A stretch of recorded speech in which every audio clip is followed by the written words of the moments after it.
Number 3. The Second Pearl Harbor Attack. Many people have heard of the devastating attack on Pearl Harbor in December of 1941, which launched U.S. participation in World War II. But not many realized that there was actually a second attack on Hawaii by the Japanese forces, but this one did not go according to plan. 3 months after the first attack that knocked out most of Oahu's air defenses and much of the ships stationed at Pearl Harbor, the Japanese were ready to build on the success of their initial assault and continue hitting the United States. There was a good reason why the Japanese were so quick to move forward. After their assault on Pearl Harbor, many military leaders believed they would now have a chance to press on and take over much of Asia without meeting any resistance from the Allied forces. But it soon came to light that although there had been significant death and destruction, including the sinking and irreparable damage to 4 out of the 8 warships stationed in Pearl Harbor, a majority of the rest of the site had gone untouched. This included shipyards, maintenance facilities, and fuel reserves, meaning that the U.S. was able to quickly jump back into action. So the aim of Operation K, Japan's second attack, was to stop these repair efforts so that their forces can continue on unimpeded. They planned to use their new invention, the H-8K amphibious plane. At the time, they had 2 prototypes ready to launch their assault. The H-8K amphibious plane went on to be one of the most feared and powerful planes in World War II. Despite their small size, with only 124 feet wingspan, the aircraft was incredibly fast, able to move around 300 miles per hour to go toe-to-toe with the smaller American fighter craft. On March 3, 1942, the 2 H-8K aircraft took off from Woolwich Atoll in the Marshall Islands and landed in the French frigate Shoals, approximately 560 miles northwest of Honolulu. While there, they were refueled by 2 submarines. Afterwards, the H-8Ks left towards Oahu, flying under the cover of darkness. Each plane was loaded with 4 550-pound bombs. Roughly 200 miles away from their target, the U.S. radar systems picked up on their presence, prompting American fighter planes to scramble and intercept them. Unfortunately, thanks to the absence of airborne radar at the time, the fighters were unable to find the H-8Ks once they were in the air. But the same darkness and lack of visibility that hindered the U.S. planes from spotting the Japanese was also the downfall of the enemy's mission. The Japanese forces hoped for a moonlit night in order to help the pilots locate their bombing targets once they reached Pearl Harbor. Instead, conditions were less than optimal, with light rain and cloud cover making visibility poor. To add to this, during that time there were hardly any lights on the ground to help the pilots in their mission. After the December attack, a strict blackout policy was put into place, resulting in a complete absence of artificial lights at night. All civilian lights, whether they were electric or even open flames, were extinguished as soon as dusk came in. To further reduce visibility, car headlights were painted with darker colors to dim their overall brightness. This effort aimed to minimize any and all sources of light that could potentially aid enemy aircraft in identifying targets. The additional support in the form of a Japanese submarine that was supposed to accompany the 2 planes and help guide them to their targets also never showed up that night. Instead, the bombing raid was carried out using shoddy guesswork, with the pilots having to use their direction and the distance they traveled to gauge when the correct time to release their bombs was. The first plane's bombs landed in the mountains close to Honolulu, smashing the windows of a local high school and waking everyone up in the city. It is believed that the second plane dropped all of its bombs straight into the water, since no evidence was found at all on the land of its payload. Despite the best efforts of the Japanese, no lives were taken in the attack, and surprisingly, no one suffered any injuries either. If the bombs had hit their intended targets, though, we would be looking at an entirely different story. 4,400 pounds of explosives landing on Pearl Harbor's dock would have been a crippling blow and would have changed the tides of the war in Japan's favor. Instead, the attack gave the U.S. forces the upper hand and helped them realize their vulnerability to long-range bombing attacks, so they positioned a destroyer at the French frigate Shoals to stop this from happening for the rest of the war. Did you know about this second Pearl Harbor attack? Let us know in the comments below, and don't forget to subscribe while you're at it. Number 2. The Ghost Army. Entering service on January 20th, 1944, the 23rd Headquarters Special Troops, or the Ghost Army, was the first tactical deception unit in American Army history. The unit was pretty small, composed of only 82 officers and 1,023 men under the command of Army veteran Colonel Harry L. Reeder. But despite this lack of soldiers, their impact during the last year of the war was massive. Using tactics like loudspeakers, the top-secret unit created the impression that the enemy was facing 2 whole divisions, which came to about 30,000 men, even though they were only facing a number 30 times less. Right before D-Day happened in May of 1944, most of the units arrived in England. The masterminds behind the Ghost Army were Colonel Billy Harris and Major Ralph Ingersoll, 2 American military planners who were stationed in London at the time. The 23rd was made up of a hand-picked team consisting of men from all kinds of backgrounds, including artists, engineers, professional soldiers, and draftees. Among them were renowned figures like the fashion designer Bill Blass, painter Ellsworth Kelly, and photographer Art Kane. The unit also had many West Point graduates and former participants of the Army Specialized Training Program. They were known for having one of the highest average IQs in the Army, with a mean score of 119. Now, here's where things get more interesting. The 23rd utilized unconventional tactics to outsmart their enemies. Despite being armed only with 50 caliber machine guns, they relied heavily on their creativity and resourcefulness. They waged war using inflatable tanks and vehicles, simulated radio message, and clever sound effects. They even impersonated high-ranking officers. It was all centered around imagination and illusion. By employing these innovative strategies, the 23rd successfully deceived the enemy and saved countless lives while doing so. Their efforts helped the Allies and played a significant role in winning the war. Number 1. Lady Death. In 1916, Bila Tserkva, a sizable city in Ukraine, Lyudmila Pavlichenko was born. From a young age, she exhibited a spirited and competitive nature and was quite the tomboy. She relished the opportunity to show that girls could do as much, if not more, than their male counterparts.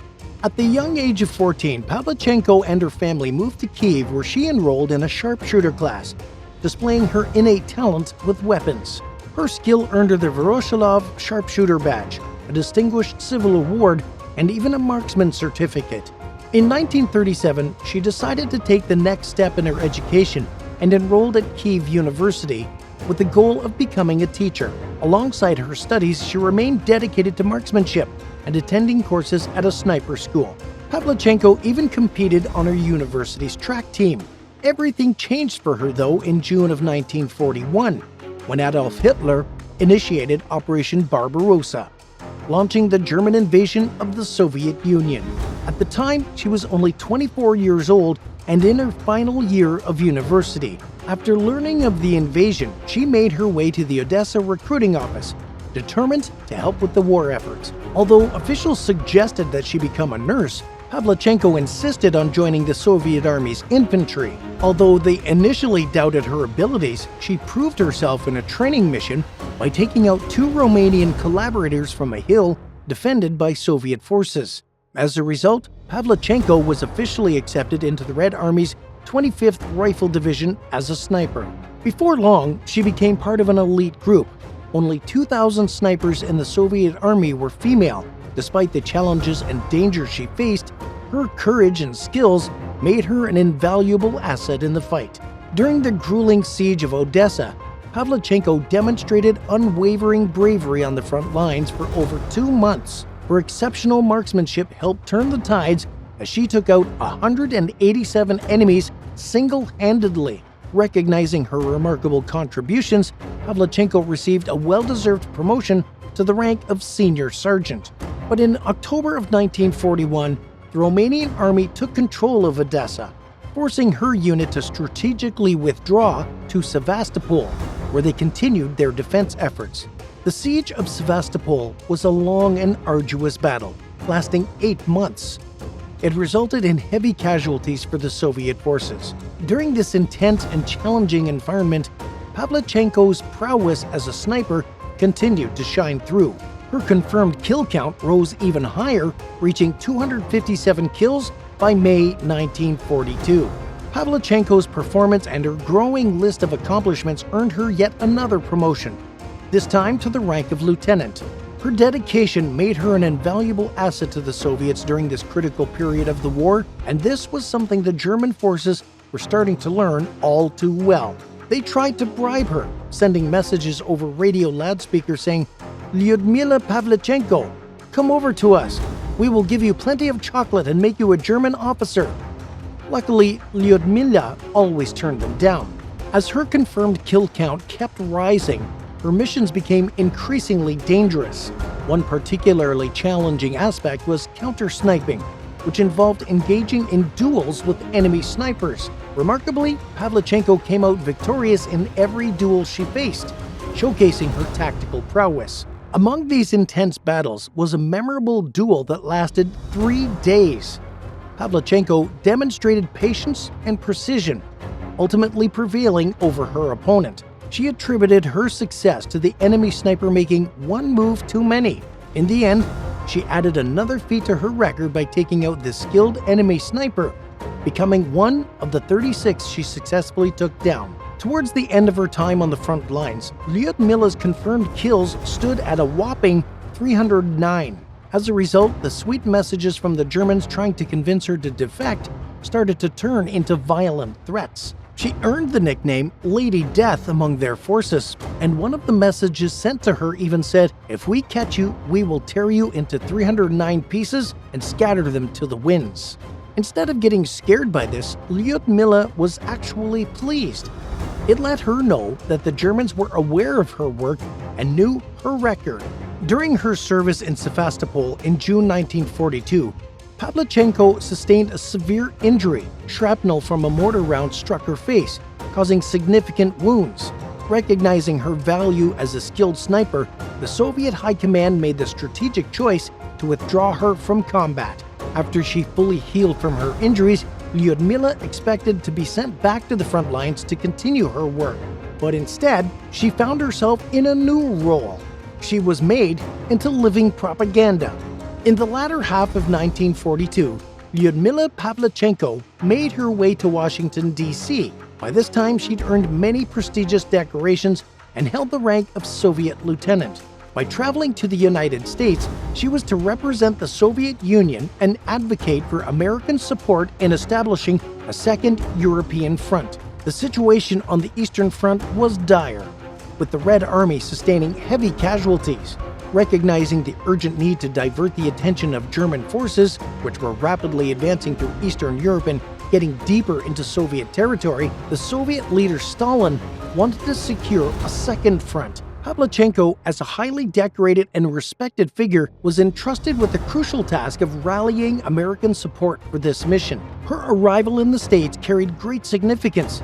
She became the first Soviet citizen to be warmly welcomed into the White House. Her visit aimed to bridge the gap between the two countries and emphasize the importance of solidarity in war. It was here that she made a lifelong friend and First Lady Eleanor Roosevelt, who invited her to tour the country and speak about her experience as a woman in combat. Despite speaking little to no English, Lyudmila agreed to this request. Many people flocked to see Lyudmila on her tour, and initially the response seemed to be aimed more at her gender and appearance. She was often recognized for her long olive green army skirt, which many said made her look frumpy and fat, and the fact that she did not wear any makeup. She quickly managed to silence her critics, though. At one speech in Chicago, she stunned the mostly male audience by telling them, "Gentlemen, I am 25 years old and I have killed 309 fascist occupants by now. Don't you think, gentlemen, that you have been hiding behind my back for too long?" The crowd erupted into applause at this, and before long, Lyudmila became a highly respected figure. She even had a song written about her by the famous singer Woody Guthrie entitled Miss Pavlichenko. After her tour of the United States, Lyudmila went on to visit both Canada and Britain. But despite the warm reception she received in these countries, it would not be until 1944 that the Soviet Army and Stalin saw the creation of the Second Front in Europe in the form of Operation Overlord.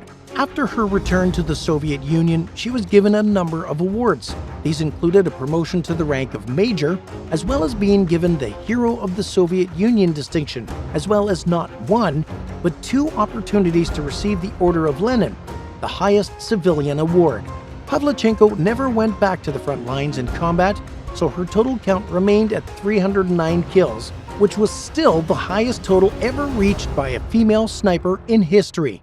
Instead, she focused on training new sniper recruits, and once the war was over, retired into obscurity, finishing her studies at the University of Kyiv and becoming a humble historian. Pavlichenko's extraordinary journey came to an end on October 10, 1974, when she passed away after a stroke.